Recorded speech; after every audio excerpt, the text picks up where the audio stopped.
students, welcome back to my class.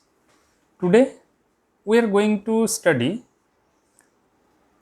one of the most anthologized poems of Ted Hughes. Ted Hughes, as we know, was one of the most important poet of post-war period and post-modern period. He was not only a poet but also a translator and children's writer, and he is considered as one of the greatest English writers of the last century, and for that he was also appointed as poet laureate in 1984, and till his death he held that office. And Hughes, as many of us we know, was married to another great poet from America, Sylvia Plath. And coming back to Hughes, we find that he was more concerned about his immediate surrounding, his countryside, that was Yorkshire, and its nature, which is being represented in almost all his poems. And the poems of Hughes bring out the life of different animals and birds with their instinct of struggle for survive. And he frequently depicted in his poetry the innocent savagery of these animals, the blending of beauty and violence in the natural world. Animals serve as a metaphor for his view on life, that is, the struggle for survival and ascendancy in power, which we find its manifestation in our poem of today, Hawk Roosting, as well as another poem that is also Jaguar. According to the historian Edward Albert, in animals he sees the certainties, the pointlessness, and the violence that are part of man's life, and he uses them to clarify and intensify human experience. As a result, what we find that in his poetry he presents a very tough exterior, the world of the violence, the world of the supremacy or fight for supremacy. But beneath that rugged and harsh exterior, as well as his pessimistic view of life, there is some sort of tenderness always found to be lurking. And this particular poem, Hawk Roosting, it was published in his second book, Lupercal, in 1960. The first book was the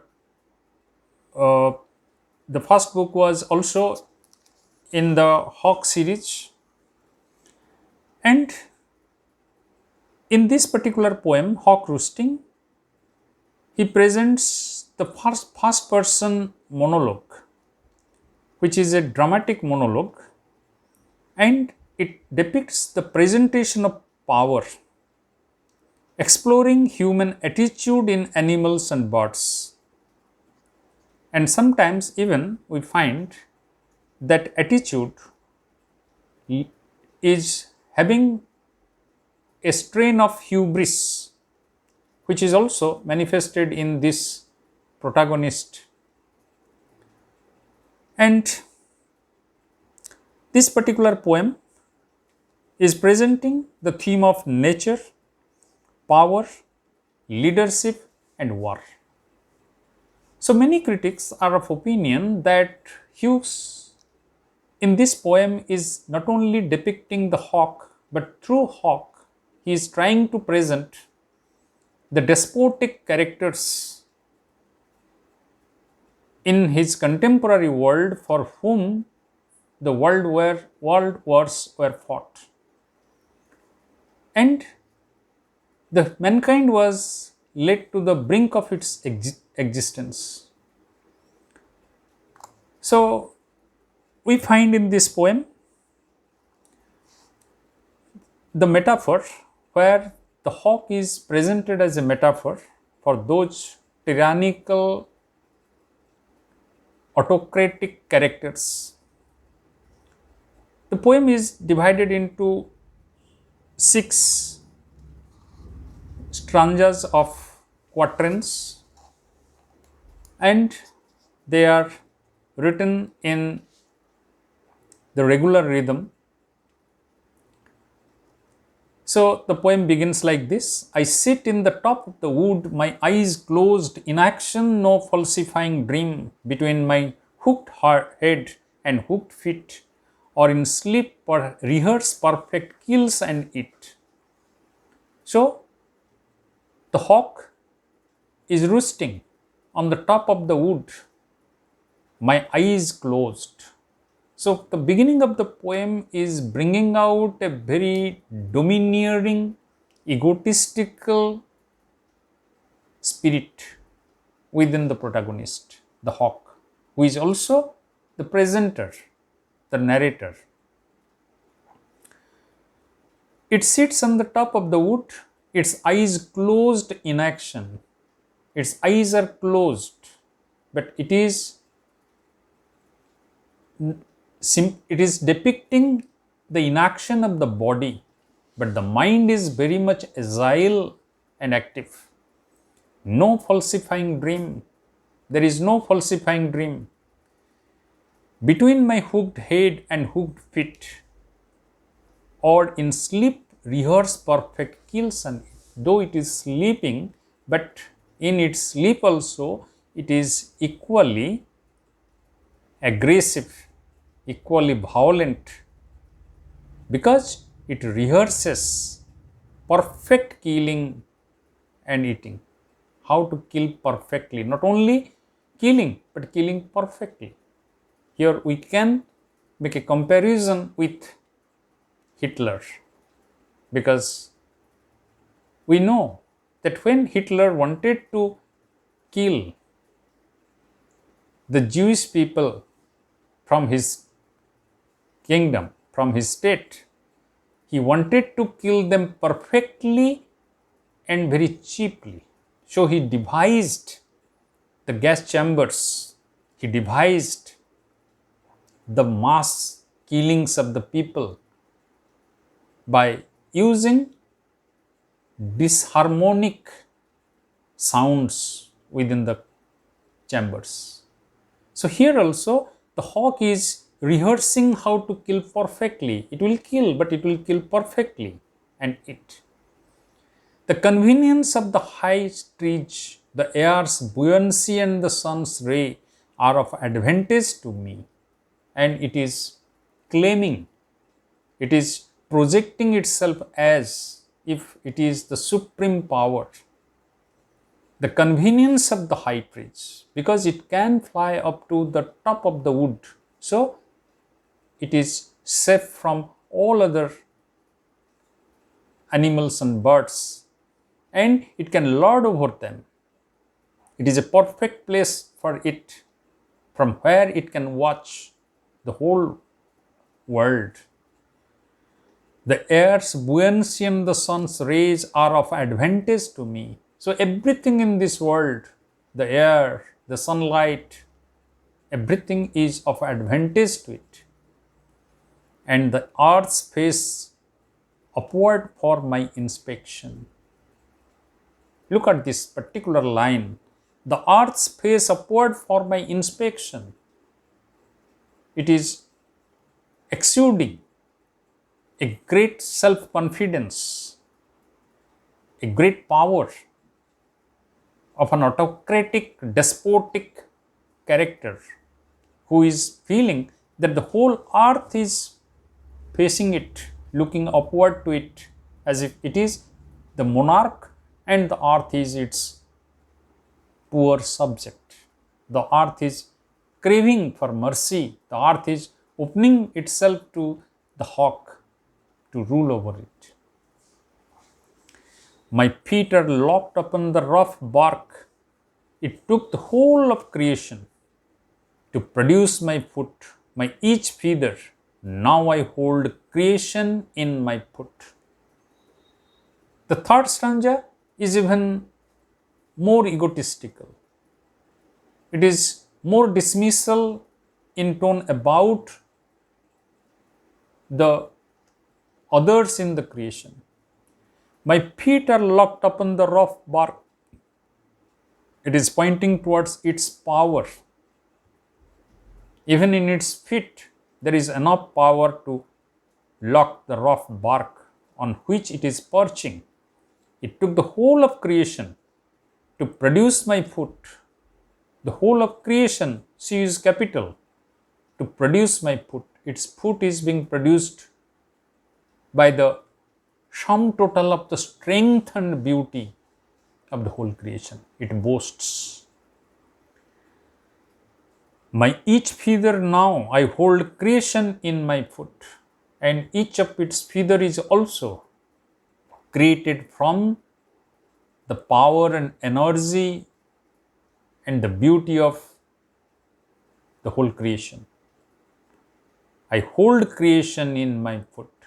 Look at the voice of dismissal, how it is very dismissive about all other things in the creation. Its foot is holding the creation, or the creation is being held by its foot. Or fly up and revolve it all slowly. I kill where I please, because it is all mine. If it is sitting, it is perching on the tree, it is holding the tree tightly and looking at the whole earth in a majestic manner.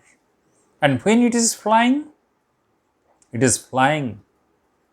or gliding in the air equally in the majestic manner, and revolve it all slowly. It moves around its kingdom, that is the whole earth, the whole creation, very slowly, suggesting the word slowly, suggesting the power he holds over the creation, as if he is the creator. I kill where I please, because it is all mine. And whenever he wants to kill anything, it kills, because they are all his, all its. There is no sophistry in my body. My manners are tearing of heads, and it is also boasting about its roughness, its brutality. It is claiming that its body is not boasting of any sophistry, but the manners are rather to tear off the heads. It doesn't care a fig about any other creature, as if they're all very ordinary, very mundane creatures before it. So, whenever he likes, he kills and he tears off the heads, suggesting a great power in its control. The allotment of death. For the one path of my flight is direct. Through the bones of the living, no arguments assert my right. And whenever it attacks the allotment of death, whenever he allots the death, like he is the king of death, he is the deciding power of life and death. For the one path of my flight is direct. Whenever he takes the direction of its flight towards the object it wants to kill, through the bones of the living, no argument assert my right. Even the bones suggesting the innermost part of that creature gets terrified. They can never protest. They can never do anything against the assertion of the hawk. The hawk is so assertive. No arguments assert my right. Each and every part of each and every creature is under the right of the hawk, he boasts. The sun is behind me. Nothing has changed since I began. My eyes has permitted no change. I am going to keep things like this. So here in this poem, what we find? The reflection of the poem Ozymandias by P.B. Shelley, where Ozymandias also equally looks at everything and even he dares the God, the creator. But here, the hawk is even more than the Ozymandias. The Ozymandias was at least recognizing the God, but here the hawk is asserting itself as the supreme power. No one is there to challenge. The God cat could not challenge Ozymandias, and hawk is also asserting in the same manner, but hawk is not giving any scope to the existence of God in this creation. He is the God, he is the creator, and he is the God of death. The sun is behind me. That the sun, if it is the most powerful symbol of life, it is behind it. Nothing has changed since I began. The day I have started my life, nothing has changed. Everything is as I want it. Everything is as I desire. My eyes has permitted no change. Whenever I look upon my world, my creation, it looks equal. That I am the boss, I am the authority, and all are my subject.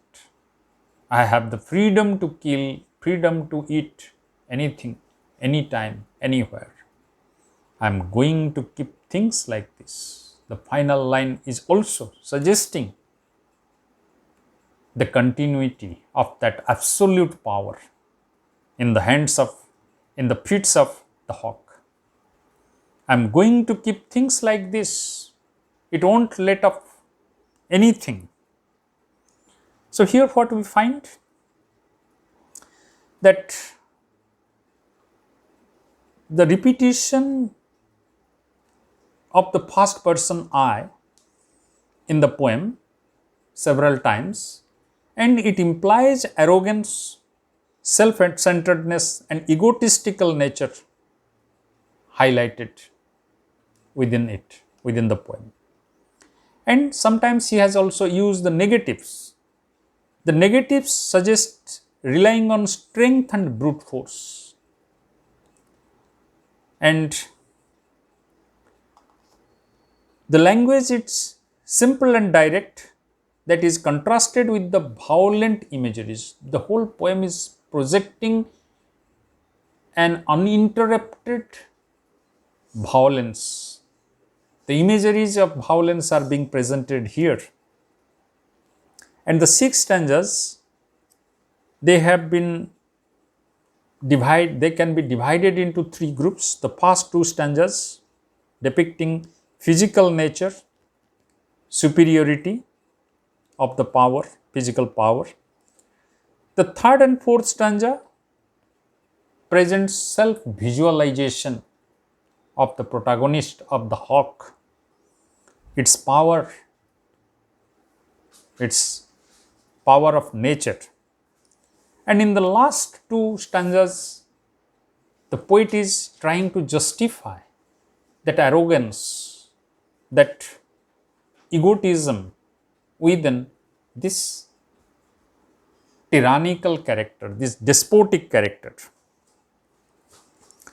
So, we can say that in this poem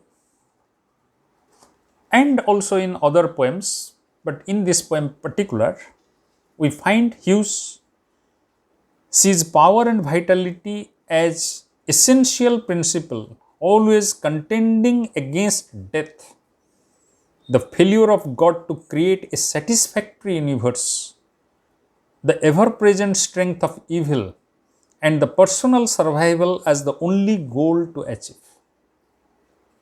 As we know that the post-war period presenting a world without any values, a world without any human significance except that of the dominance, the power, where the God is absent, the creator is absent. So whoever asserts the power survives, and not only survives but dominates. In this way, we find that the poem gives us a good idea about not only the contemporary period but also the mind of Ted Hughes, who is trying to represent the contemporary human condition, the contemporary society through the metaphor of hawk. And the hawk, as it is always on the top of the food chain, it seems to be in the deep meditation, but at the same time it is quite self-confident, not being threatened by anything in the wild.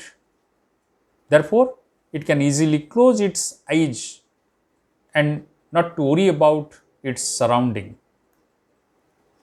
So, from this poem, questions can be asked like how Ted Hughes has created a parallel between the human society and that of the life of hawk in this poem, Hawk Roosting.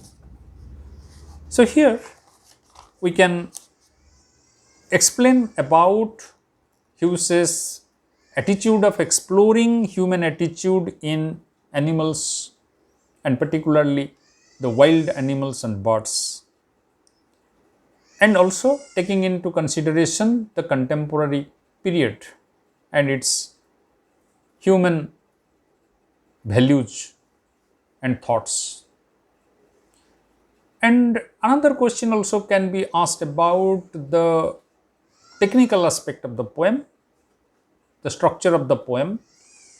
So the structure already we have discussed, the stanzas, the 6 stanzas, and the stanzas are also written in the quatrains in a regular rhythm, and there are also uneven or irregular lines, and particularly the shorter lines are more dramatic. The whole poem is written in dramatic monologue, and the shorter lines are more dramatic, and these lines are asserting the power of the hawk. And from one stanza to another, the thought is being carried on without giving a clarity or the finishing to the stanza. So in this manner, the whole poem is presenting an uninterrupted exhibition of the hawk's power. And the hawk is presented as a godlike creature, and finally we can say that this poem, it symbolizes the plight of the common man, both in nature and society. And indirectly, it is suggesting about such characters who are so domineering, tyrannical characters who dominate over others to perpetuate their own happiness, their own comfort. And unarguably, it is one of the most powerful and resourceful creature, the hawk, as it is presented in this poem. Thank you.